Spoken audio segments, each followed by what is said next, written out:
মাগিখোর, সব ভাই আলম হাসান একটা মাগিখোর। আমার জীবন তো নষ্ট করেছে, শর্মিলার জীবনও নষ্ট করেছে, মুক্তার জীবনও নষ্ট করেছে। মুক্তাও নাকি দেশের এসপি অফিস কাছে শুয়ে বেড়াতো, তাহলে মুক্তা এখন বিয়ে করে সংসার কাছে কি করে?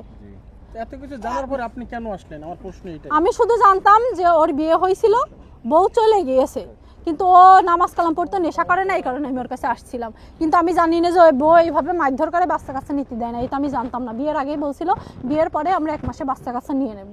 এখনো আমি প্রেগনেন্ট কিনা আমি জানি না, আচ্ছা, আমি তো ওষুধ খাই না। হিরো আলম পারে না দেখে বলে চলে যায়, আসলে আপনি তো তার বর্তমান ওয়াইফ, আসলে এরকম কোনো সমস্যা আছে কিনা আলম হাসানের?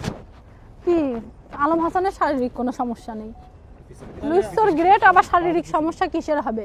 দেশের জায়গায় সুতি পছন্দ করে আলম হাসান। মানে আলম হাসান সবকিছু পারফেক্ট থাকার পর তার বউ যাওয়ার কারণ কি? সবকিছু পারফেক্ট থাকার পরেও বউ যায় কিসের জন্য?